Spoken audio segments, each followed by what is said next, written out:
Lord of the Mysteries. Chapter 932. Thin-skinned. The goddess really replied. Upon seeing the words formed by the powder, Klein's first reaction had nothing to do with the content. Instead, he was shocked that this seemingly ridiculous thing had happened. Although he was already mentally prepared and had believed that the chance of success was rather high, he still felt conflicting emotions. It took him almost a minute to accept it. After a while, Klein exhaled slowly, raised his right hand, and tapped his chest 4 times in a clockwise manner. "Praise the lady!" He then ended the ritual, forcing himself to focus his attention on the revelation itself. Possessed by an evil spirit. Requires exorcism? Zangwill actually got possessed by an evil spirit? He had gone from sequence 9 to sequence 5 of the death pathway. The godhood he obtained at the critical stage is also sequence 4 Night Watcher of the Evernight pathway, one that is good at dealing with spirit body-type creatures. Evil spirits and wraiths should be afraid of him, so why would he end up being possessed? That's unless the evil spirit's level is extremely high or, at its core, is very special. Unfortunately, I've only met one evil spirit in the truest sense of the word. It's that ancient evil spirit sealed in the underground ruins of Alista Tudor. I know little about such monsters, so it's difficult for me to grasp the details. I can write to ask Miss Sharon. I can also get Little Son to find out more. That shepherd elder Lovia had grazed an evil spirit. It's no wonder Zangwill is trying to meet a demigod of the numinous episcopate. When it comes to exorcising evil spirits, aside from the Church of Evernight and Church of the Eternal Blazing Sun, the best would probably be the numinous episcopate. There's probably the Church of the God of Combat as well. Neighboring pathways often have similar traits. There's also one point that can be gleaned from this. Zangwill doesn't wish for his possessed state to be known by the royal family faction and the demonist sect who are in cahoots with him. Otherwise, there's no need for him to come all the way to the southern continent. The 2 factions existed before the 5th epoch, and they have a long legacy. It's quite unlikely that they don't have a sealed artifact that can remove or exorcise evil spirits. Even if they can't find one, getting the demonist sect to contact the numinous episcopate is definitely safer and more covert than getting Zangwill to make the trip himself.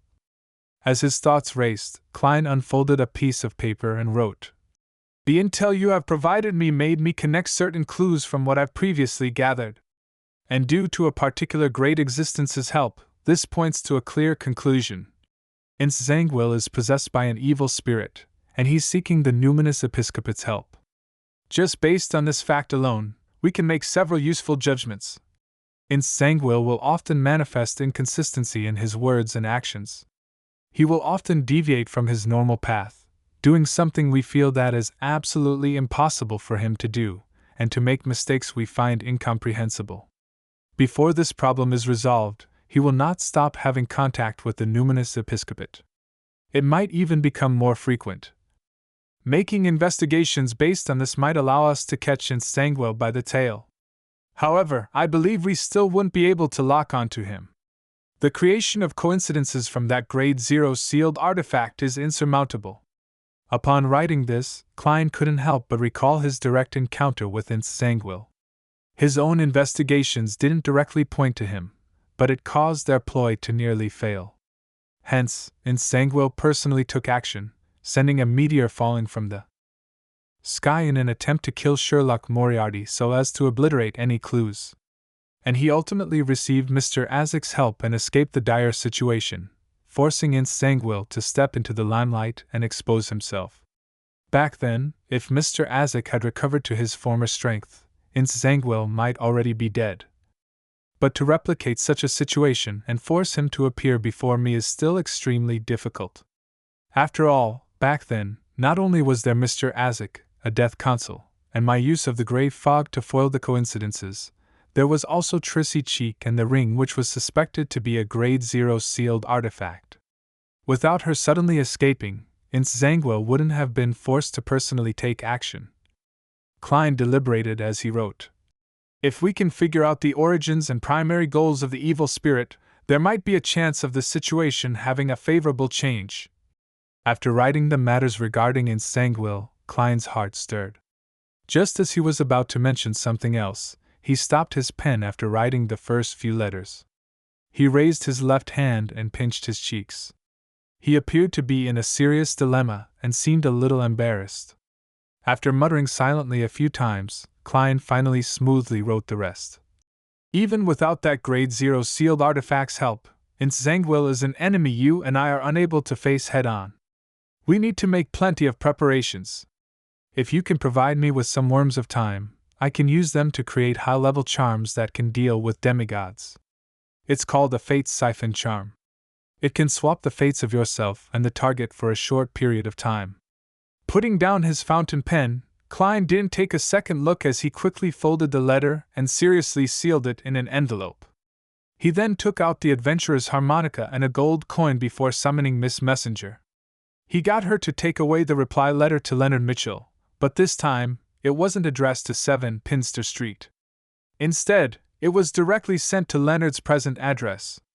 With Leonard having just written the letter, Klein didn't believe that he had moved out of Rionette Tinker's detection range. After doing all of this, Klein heaved a sigh of relief as he shook his head slightly. Requesting the help of others is really a difficult task. It's even more so for someone as thin-skinned as me. He quickly retracted his attention and once again modified Enzo's and Ludwell's appearances. After all, they had been seen by Angel of Fate Ouroboros during their exploration of Caldero and City. During this process, Klein suddenly had an idea. He planned on sending them above the gray fog and using the Spirit World Plunderer's true soul body for a disguise. The Spirit World Plunderer could make its soul avatars take the form of its true soul body, and it could also get them to disguise themselves as other Spirit World creatures. The Beyonder ingredient it left behind must have had such abilities. However, it would be difficult to use it with the poor effects and the huge negative side effects. However, this wasn't a problem for Klein, who possessed the mysterious space above the gray fog. After all, he didn't plan on using the Beyonder ingredient for actual combat. Doing some changes to his marionette didn't require too many smooth operations and great effects. Furthermore, this could be slowly adjusted. As for the negative effects that came from the godhood, it wasn't something to consider. Who wasn't obedient when left in the junk pile? After a series of tasks, Klein sat at the high-backed chair of the Fool. In his hand was the palm-sized Spirit World Plunderer's true soul body. Without looking down to look at it in detail, he extended his spirituality bit by bit into it. There wasn't much changes to the scene before him. It was still the illusory and dense black spirit body threads. However, when he tried controlling them, he discovered that not only could he control the marionette's spirit body threads, but he could also let his spirit body threads extend out and penetrate into their bodies. When both sides established such a two-way connection, Klein suddenly felt that he and his marionette was one. All his Beyonder powers could be enacted on the other party through the spirit body threads, including his trick for changing his appearance and body. Amidst a slow and difficult process, Klein felt rather groggy as he felt his emotions turned into a mess. He began showing signs of losing control. This was an inevitable outcome from having his spirituality make direct contact with godhood. He hurriedly diverted some attention to stir some of the powers of the mysterious space above the gray fog, and he restored his condition back to its normal state. After enduring the torment, Klein finished his attempt. Enzo had transformed into a southern continent native that looked like he came from a plantation. Ludwell had a mixed blood feel to him. His ghastly face was no longer more bone than flesh. Instead, there was a plumpness to it. As for the silver mask that had the effect of placating the soul, there was no way of removing it for the time being. All Klein could do was let it stick to Ludwell's chest. This still had a certain level of effect, but it was inferior to wearing it on his face. It could barely maintain the status quo. Unfortunately, there's no way to change this mask into other types of accessories. Otherwise, it would save me quite a bit of trouble. As Klein rushed to throw the Spirit World Plunderer's true soul body back onto the junk pile, he rubbed his temples and allowed his thoughts to wander. Right, I still have a soul-assured Beyonder characteristic here that can be made into a mystical item to replace that mask. No, I've always planned on returning it to the church. I'll mail it to him when Leonard replies. After the discomfort slowly subsided, Klein took out his golden pocket watch and opened it to check the time. Following that, he summoned a paper figurine and stirred some of the powers of the mysterious space above the gray fog. He then threw both into a specially labeled point of light. It was the point of light representing the fool's only believer at present, Danitz. From Klein's point of view, Admiral Ostar's Katla had the Moses ascetic order backing her. Vice Admiral Iceberg Edwina was from the Church of Knowledge and Wisdom. Anderson Hood didn't know much about Gehrman Sparrow, and being good at identifying the situation he was in, he wasn't one to put on a brave front. Therefore, when the Aurora ordered an investigation, it was unlikely that they would be in grave danger. Danitz was the only exception. With him in West Balam, and not able to return to the Golden Dream any time soon, his lacking strength, and him often wearing the boxing glove that made him act rashly, it was truly worrisome. Due to this fact, Mr. Fool had to work a little harder. He gave Danitz a paper angel's embrace every day at a fixed time, so as to disrupt any divination or prophecies about him. Leonard never expected Klein Moretti to reply that quickly. With some level of incredulity, he opened the envelope and read the corresponding content. Due to a particular great existence's help. Is he referring to the Fool? Indeed, Klein's investigations into Insanguil has already reached a significant depth. He has already figured out the truth the moment I mentioned the numinous episcopate. Possessed by an evil spirit?